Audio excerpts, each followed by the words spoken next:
Robert, Happy New Year. Happy New Year, my friend. It's our first show of 2026, and I Yeah, have here we go. It's been a great year so far. It's been it's the best year it's the ever. best year ever so far. Like one day into it, we're golden. I feel But, it. I feel it. but what I want to ask you quickly is, do you have like a key resolution that you're working on for 2026 that you want to share with our audience? I don't have any. I don't do resolutions, as you, I think, know. I think I We've know talked that. about That's it. I kind of do a why. word. I do my word. I do my word of the year. And so I'll share my word of the year, Yes, I would which love to hear. I'd love to hear your word. Yeah. So, and by the way, there will be a post on this next week at CMI, where I always share my word of the year. The word this year is navigate, and the reason I chose the word navigate is because it represents being prepared when things are going well. In other words, it's when things are going well, it's adventure, your exploration. It's all about exploring. And when things are going badly, which I think there's a lot of uncertainty in what's going to happen next year. Which we'll talk about on the show for Yeah. sure. Navigation is how to be prepared to pivot and change when you need to. So that's my word for. I like that. It's interesting because I've been focused so much on people understanding we're all in a system. We're all in Yeah, multiple systems. sure. First of all, are you aware of the system that you're in and how it works? And then Right. to your point, how do you navigate through it? So I don't know. I just got the feels. I think that we're on the same page this year. It's going to be Oh, very well. exciting. Well, so far we're 0 for 1 on a funny way to cold open the show. But I wasn't going for funny. I Yeah, was going I for know. I know. I was going for You heartfelt. you sh- you shot your shot. Yeah. Not so much for 26. Maybe There you go. 27 will do better.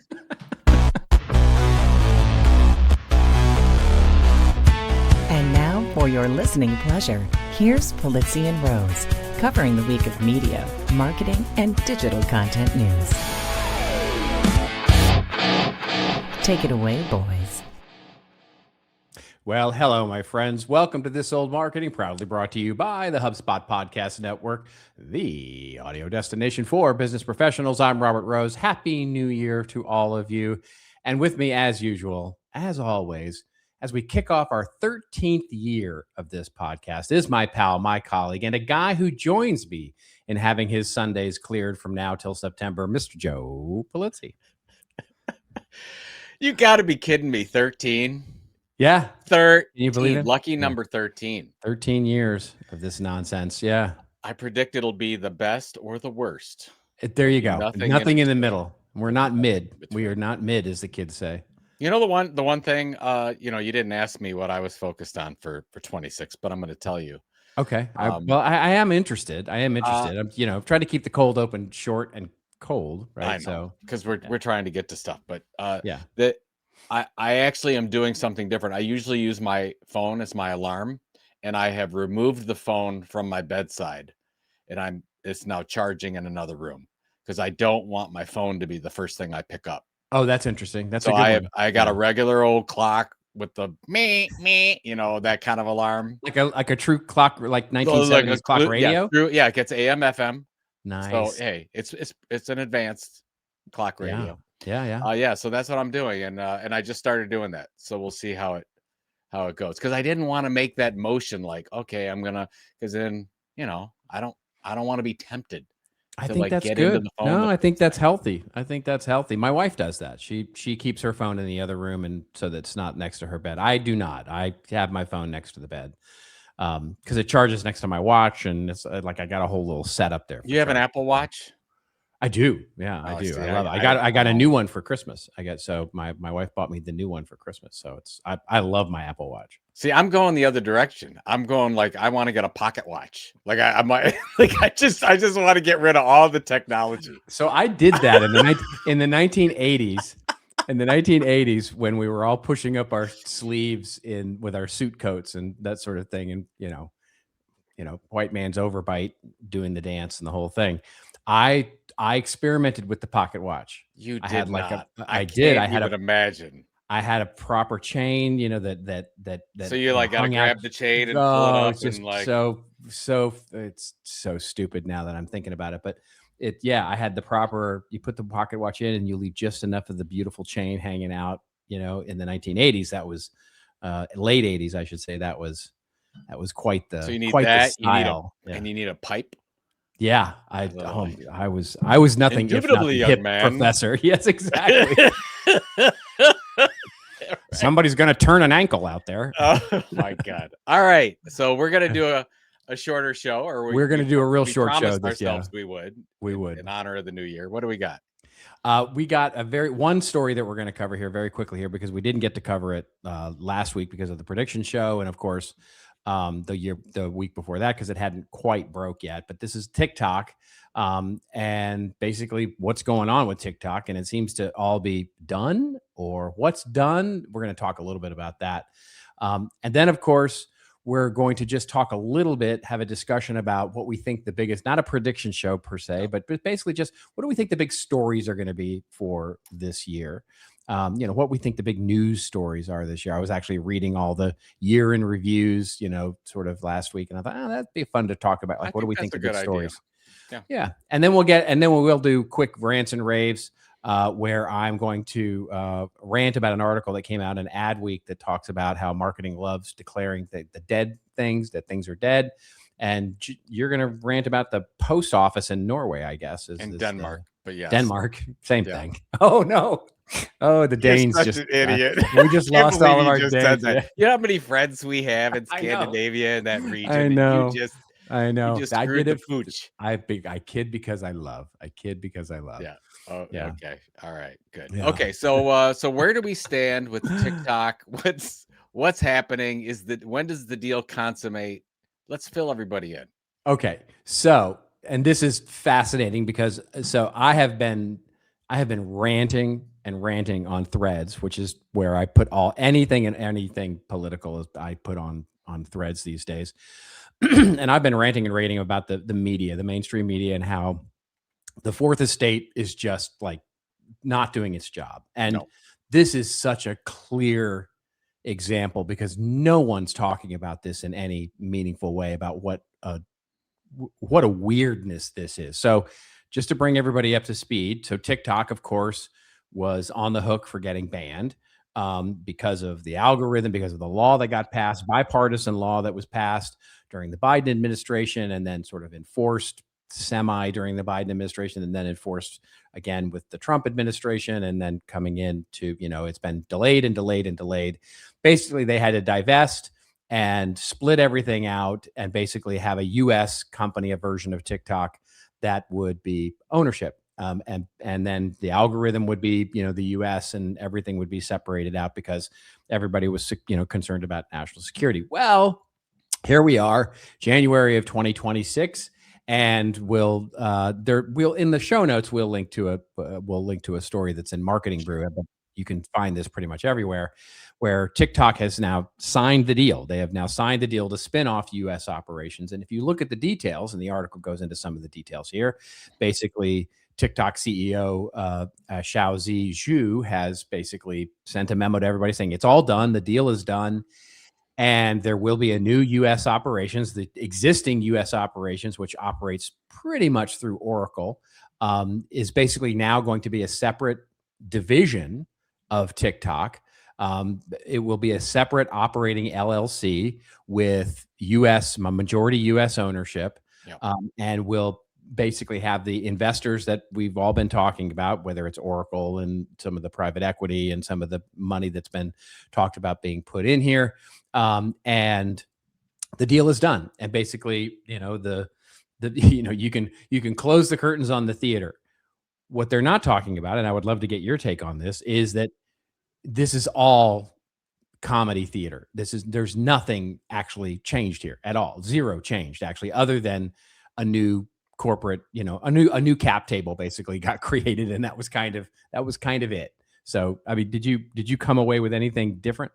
Yeah, I'm pretty close to what you are feeling here. It was a restructure. It wasn't sold. There was restructuring that's been done, and it happened initially if you remember, I mean, Donald Trump was the first one to come out. Yeah. When Biden was president, I think it was during his first presidency, and say we got to ban this thing.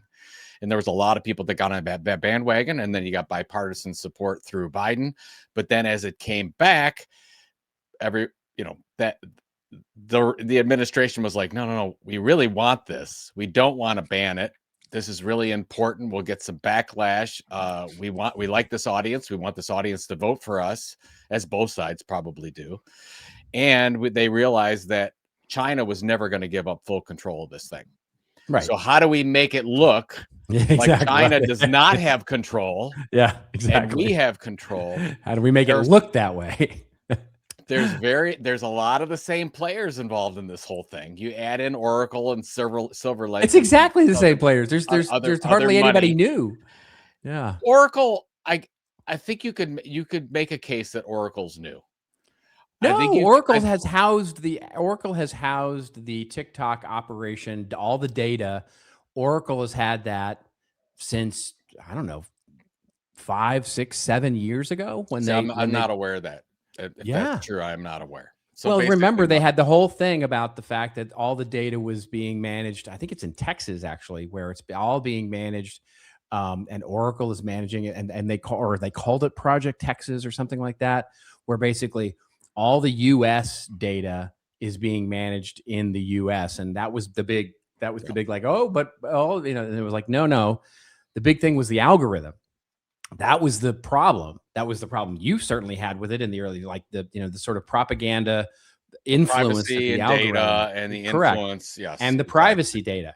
And if anybody thinks for 1 second that ByteDance, the parent company, which had nothing to, it has basically, they've got a 19% stake in the new organization. They have all the technical ties have stayed the same. The algorithm is exactly the same. User accounts aren't changing. If anybody is kidding themselves to think that ByteDance doesn't have the same level of access that they had before, you are kidding yourself, because of course they do. Of course they have the same level of access. Now, will they exercise it? Are there policies in place so that people that ByteDance can't access? Probably. They're probably in the corporate bylaws somewhere that, oh, please don't push the green button, because the green button gives you access to everybody's private data and geo data. And please don't go do that, ByteDance and Chinese government. But it's all just theater. It's all just theater. And what's so funny is that it actually is the worst of all the outcomes that were designed by the actual law itself. Because what they've done here is they've actually set a template. That's the worst thing here. That is, forget TikTok for a second. Let's wait for the next one. The next, Chinese or other foreign government that launches some popular social media app, data gathering app, data, first party data acquisition, where are you located app that strikes it hot with the teens and the kids and all of the adults and basically creates this new thing. And then everybody goes, oh my God, we got to ban this now, like we did TikTok. And don't worry, we'll move it. We'll restructure. All we need to do, all you need to do is create a cap table and a new U.S. structure, and give a bunch of billionaires the ability to have the ownership of it, and it's all done. Yeah, it's all. So here's the big question. So knowing all of this and the big change and whatever, do marketers need to do anything different? Like, no, is this is just still a rented land play? Oh, totally. Yeah. We don't know if there's going to be any major changes. We don't think so. It'll just keep going on as TikTok, but it's really nothing's changed. Not absolute zero has changed, with the exception that the only thing I would add to it is that, if you've got a TikTok strategy now and it's working, you're ready to roll, right? You're basically ready to roll. There's some broader sort of shifts maybe happening, and is Meta, blah, blah, blah, and all that stuff. But by and large, TikTok is still going to be TikTok, and you're going to be fine. And it's still going to be the same influence, and you're still going to see the same stuff, and your account's not going to change. And so go forth and be a marketer. And, what's bothersome here is the precedent that was now set for other social platforms, which is only going to make it more confusing and more challenging for for things in the future. And plus, what a big waste of time. Oh, what a waste of time and What money started and out effort. as, hey, let's think about this. Let's and think how about the this is safety going of to kids. affect Yeah, Americans exactly. has turned into which just is a political sideshow. which is basically the signature for 2026, and we'll talk about that. Maybe. Oh, is this going to be story? Oh, Yeah. okay. Yeah. Okay. Yeah. Well, okay. You- So so we did a new song for our paying the bills for 2026 and for January. no, you did a new song. Don't say we. You did a new song, and Sure, I it's take all the lovely. blame. I'll take all the blame. If you hate it, it's all my fault. If you like So it, people, Joe was the inspiration for this. Yes. The song is one thing, but I got to tell you, like whatever it is, like 30 seconds in, I was drinking water or something. I almost spit it out. Okay. So here's the thing. You gotta watch it. Here's the thing. The only thing I'm proud of in this, because there's not a lot to be proud of, just be honest. It's there's a couple of things. Yeah. The lyrics, I really had a fun time writing the lyrics for this because I don't know how to write rap. So, by the way, the genre is going to be 90s, sort of naughty by nature, kind of, party rap, so it's not, it's like not gangster rap or anything like that, but it's so I had totally fun writing the lyrics. The second thing is I kind of designed the dance, and I think it becomes this old marketing dance that what you're talking about. There is actually I think we could start a TikTok trend of that dance, the choreography to that dance. All right. So go to YouTube, check it out. Yeah. It'll be worth it. Here we go. There you go. Yeah. This one goes out to all my creators, dreamers, podcasters in basements with champagne tastes and rhyming budgets. Yo, I came in the game with a mic and a plan. No budget, just hustle and bandwidth on demand. Now I'm flipping this script like it's Q2 stats. Got a branded crew neck and a stack of slacks. Yeah, I monetize the mundane. Flip pain to gain. Turn a soft red into hard rain. You can keep your fame, I got better skills. Like convincing grown folks to click HubSpot deals. Paying the bills. With a mic and a dream and a couple cheap thrills. Paying the bills. Yeah, I read that script, but I still got chills. Paying the bills. From the inbox pings to the brand it spills. It ain't selling out, it's survival skills. This ain't a side hustle, fam, this is paying the bills. I used to post for the vibe, now I post for the rate. Every download I get, I calculate fate. Analytics in my stocking, sponsors in my ear. Got a segment going live by the end of the year. I pitch like a poet, spit truth like a monk. Got B2B bars with a trunk full of funk. And while the haters still playing unpaid chills, I'm warm in the glow with my monthly bills. Say what? Paying the bills. That's right. Yeah. Paying the bills. Feed the fam. Paying the bills. Run the scam. Just kidding. Paying the bills. Cutting your sales cycle in half? I mean, come on, that sounds, pretty impossible. But that's exactly what Sandler Training did with HubSpot. What did they do specifically? Well, they used Breeze, HubSpot's AI tools, to tailor every customer interaction without losing their personal human touch. And the results? Well, the results were pretty incredible. Click-through rates jumped by 25%, qualified leads quadrupled, and people spent 3 times longer on their landing pages. That's making the impossible sound, pretty possible. Go to HubSpot.com to see how Breeze can help your business grow today. Do you want to create like the greats? Well, you should listen to Create Like the Greats, the podcast hosted by Ross Simmons. Every episode hosts an in-depth analysis of some of the greatest creations and creators of all time, along with a deep dive conversation on the creative process that went into building companies, brands, stories, and more. Audiences love Ross's voice, and he's very knowledgeable and has the ability to break down topics in a way that, is also practical. Ross also has put into practice the things he shares for at least a decade now. If you like learning about history, learning about the creative process, and are a laid-back person, you're going to like this podcast. Find Create the Greats wherever you follow your favorite pods. Yeah. Paying the bills. Feed the fam. Paying the bills. Run the scam. Just kidding. It's It's a cold world out here with warm mics still. Do the math, baby. I'm just paying the bills.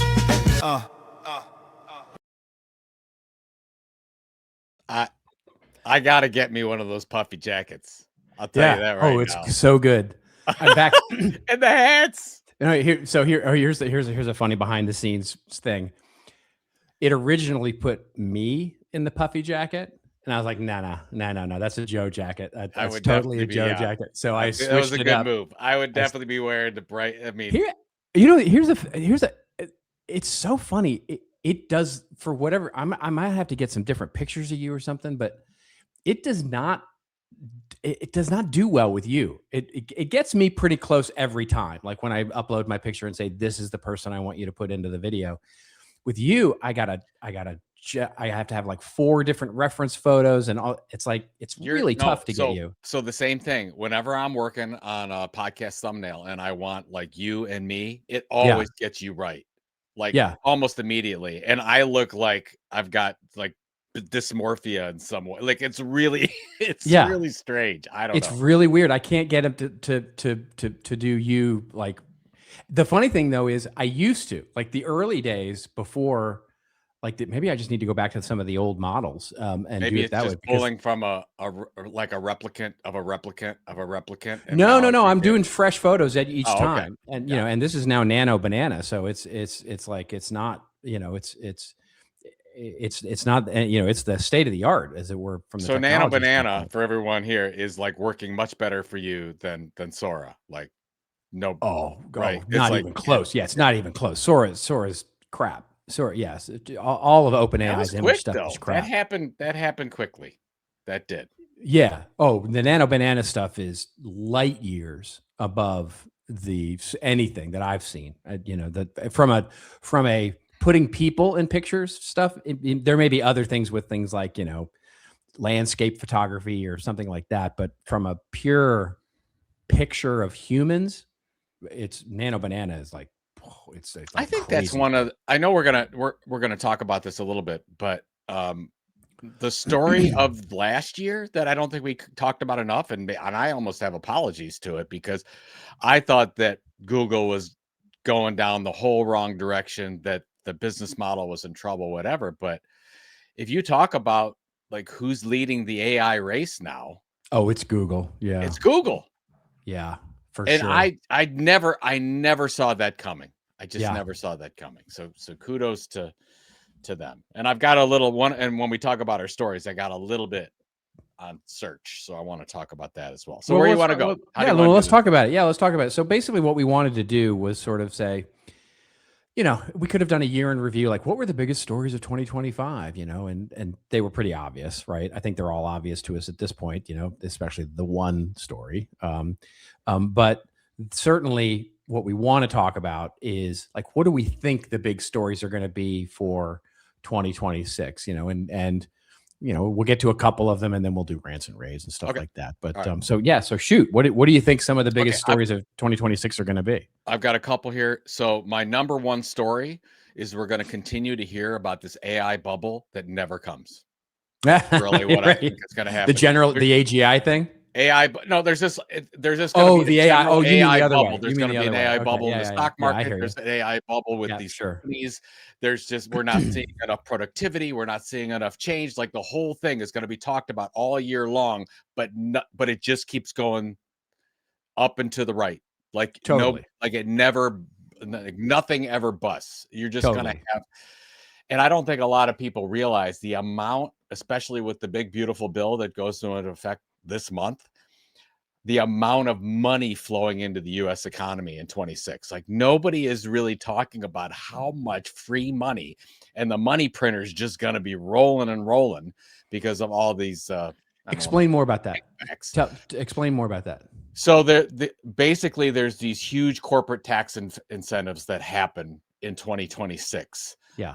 And they will all, and so basically you will have a lot of corporations that just have a lot more free cash to work with that they didn't have in 25 or 24. So you're just going to see that happen, and it's going to be pushed into the economy somewhere. And I think a lot of that's going to go to AI. So you're going to see so much money flow through. and you have already seen the quantitative easing from the Fed happen, but you're going to see more and more of this happen. And they've set it up so by midterm elections, this thing is going to be humming. I mean, this economy is, you're going to see this economy running at 3, 4, 5%. And like nobody says I really do believe it's going to be running so hot because of all this money that's flowing around the system. And AI is going to be the recipient of a lot of that value because the money's got to go somewhere. So well, the funny thing is, I think coupled with that, and the prediction show last week, one of the things I said was, sort of AI becomes the new digital transformation. I think so much of that becomes AI as a personal tool and personal friend and personal sort of productivity thing rather than the enterprise integration. I think that story is going to be one where it's not going to be a story, in other words, because it's just going to continue to sort of be like, it's so quiet. Like it's just, the experimentation continues kind of thing. Right. It just happens naturally. Yeah. Yeah. Absolutely. Yeah. I totally agree with that. I've got, I think you're still going to see the headcount and marketing issue happen consistently. Like somebody's going to use the excuse of AI and productivity to lay off more and more people. And I think that's going to happen all through the year, where we're going to be talking about, oh, so-and-so laid off another 10,000 people. And the excuse will be, in a lot, or at least the media will talk about the whole AI effect of that. I think that's going to continue. Do you agree with that? No, actually, I think the story will be the opposite of that. Really? I think, yeah. And again, maybe this is me being hopeful, but I believe what you're going to see is, despite because I don't disagree with you at all, that one of the main stories of the economy is going to be AI continuing, right? I think that I think that's been designed that way so that it continues. Like it just can't happen. Like it can't happen in an election year that the bubble pops, right?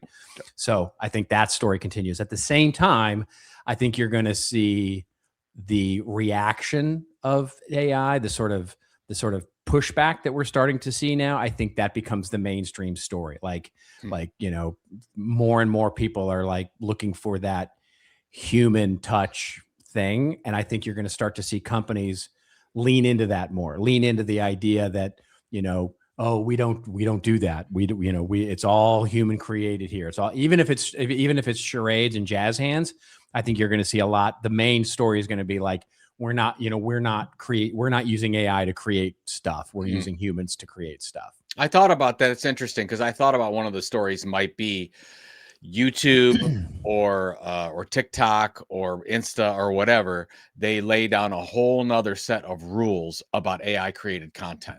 Well, that really get some brands into trouble. So an article that we could have talked about that we didn't talk about here, which I think is a portend of that, is YouTube is now changing the rules around followers and audiences and stuff like that. Again, YouTube is leaning in hard on being the next Netflix. Like it's really leaning into the algorithm of what programming is. It's going to lean in really hard on that. And it's basically telling creators that that's what's going to happen here, is that it's no longer going to be about, favoriting audiences and favoriting people. It's going to be a much more of a for you sort of thing. Yeah, I agree with that. And so it's in that rub is the opportunity and the challenge for content creators, which is, how do you turn your stuff into, I was thinking about this the other day when I was watching the Taylor Swift documentary, which is quite good, by the way. The Taylor Swift documentary, the 6th part of her Eras tour, where I'm like, that's kind of just her sticking stuff on, like we would stick stuff on YouTube. This is Taylor Swift just sticking stuff on Netflix, right? I mean, she gives them a documentary, Netflix plays it, whatever, right? I mean, probably not a lot of money changed hands in that particular thing. She gets distribution, she gets, visibility, she gets awareness. It's a marketing piece. I think money changed hands, but I get your point. Yes. Exactly. Not big, not to Taylor. Taylor's like, yeah. Right. She doesn't need anyone. She doesn't need any. But the crazy thing is that those things are starting to really blur now. Like where platforms, like how long is it before a Spotify / Netflix / somebody else just goes, hey, if you want to put stuff on Netflix, there's a way to do that. There's a way to do that. There's a way to do that for, so that it takes advantage of these creators that can build audiences and create high quality content to give them the ability to, be people to watch TV on it, stuff like that. So I think that's interesting. That'll be an interesting story this year. So my last story is, I think there's going to be talk about, again, almost like it was in 2010 when Facebook took hold, that the website won't be needed anymore. Yeah, there'll be talk about that for sure. Yeah, and I think that's going to be a big issue. And you know what? They might have a point, because I think you're going to see so much. We're going to see the traffic go down even further, because you're going to go to, Google's going to continue to just give you the answer with Gemini, and you're going to go to ChatGPT for most of your search requests. They're not going to send you anywhere. They're just going to give you the answer to everything you need. So the website's going to be for, okay, I got to show trust and authority in some way, maybe for some final functionality.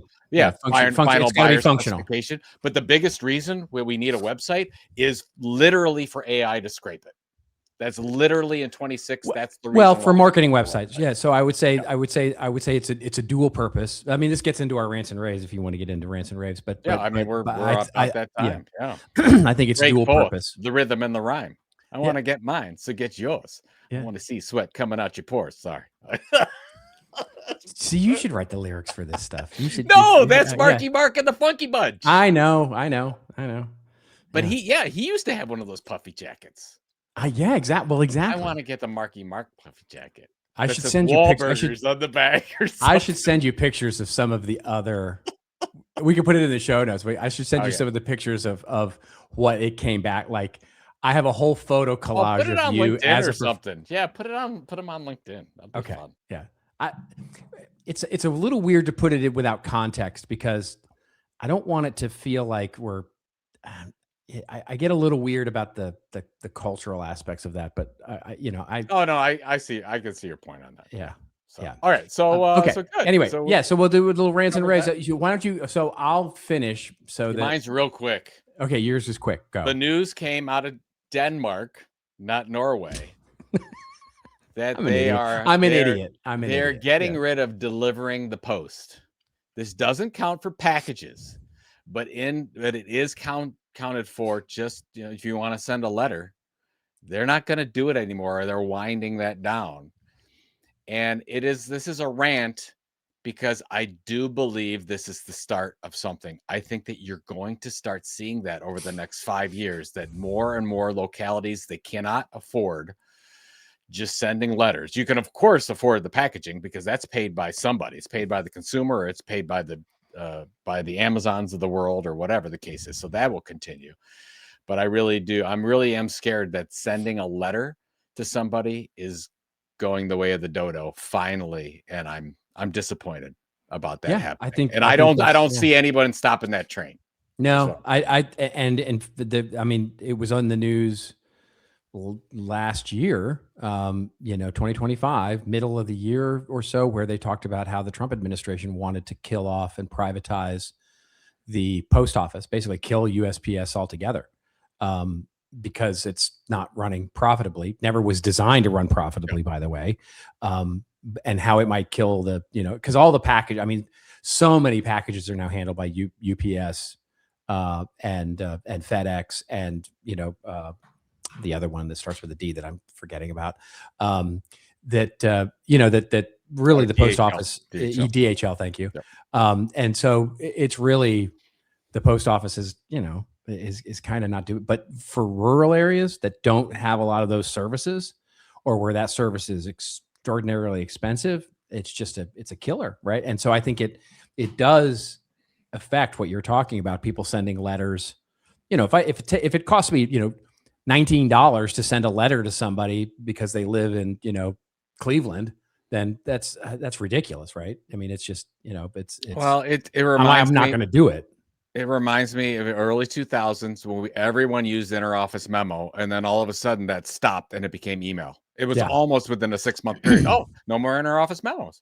We don't do that anymore. We just send an email. I'm like, oh, Here it comes. With those big envelopes with the string around yeah. it. Well, yeah, with the string, and then you cross out the name of the last person that got it, and then you're like, "Oh, I'm going to put this in." This goes Exactly. And then they would sign. They would sign the person would sign the memo that they actually saw and read it, and it would go back in the thing, and then it would go to the next person. And I used to do, because sometimes you get a really long string, and you'd really wrap that up so the person that got it, like, "Oh man, somebody just over twined this thing." Oh man, that was my first job. At my very first job, that it was a full-time job as an adult, really, was at Showtime Networks when I was an assistant at marketing assistant at Showtime Networks, and that was my job, to go around to all the managers and all the VPs, cubbies, pull their and deliver their.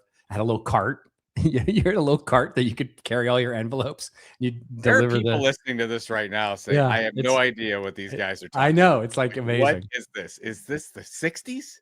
Yeah. Exactly. Okay, you do. Let's do yours, and then we'll very quickly here. It's just that there's an article, and we'll put it in the show notes. But basically, the article from Adweek is "Marketing Loves Declaring the End of Things That Still Work," and the article opens up by saying, basically, Sir Martin Sorrell, who is, of course, CEO of well, whatever the hell he's a CEO of these days, basically said there's no such thing as PR anymore.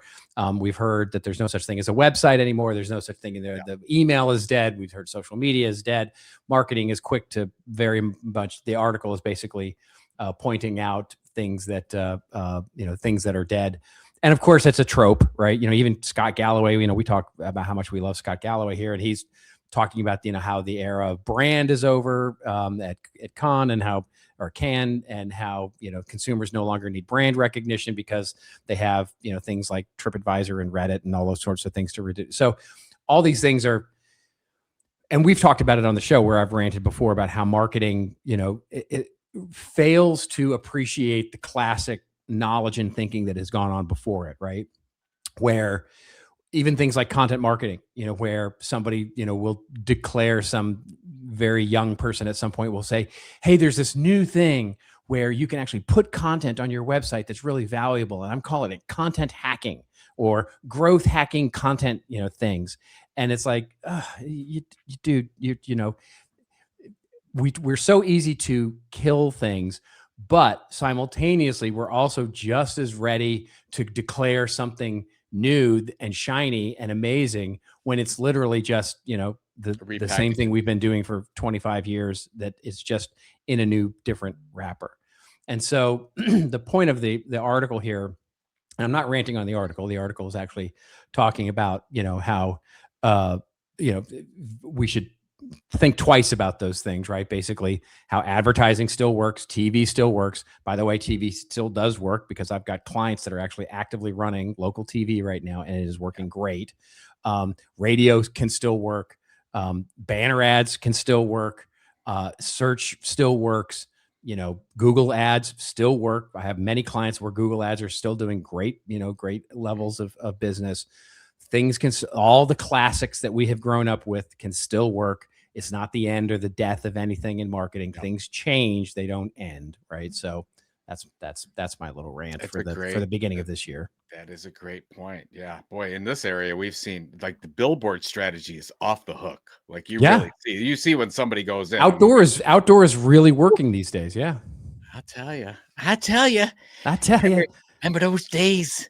Yeah, you used to look up in the sky and there was marketing. There was planes flying with smoke coming out of them, drawing letters in the sky. All right, that was a fun episode. That was good. I like that. Yeah, keep people in the holiday spirit. All right, for one last weekend. Happy New Year to everyone. Happy New Year to you, Robert, and you and yours. And I'm going to let you close this wonderful episode. There we go. Well, thank you all. Happy New Year to all of you. I hope you have a wonderful last few days here of holiday break before we get right back into the swing of things of 2026. I hope you have a delightful, wonderful, productive, fruitful, bountiful, abundant new year. And we'll be back next week with a regular show. And until we see you next week with our next regular show, just remember, everybody, it's a great year. It's your story to tell. Make sure you're telling it well. We'll see you next week on This Old Marketing.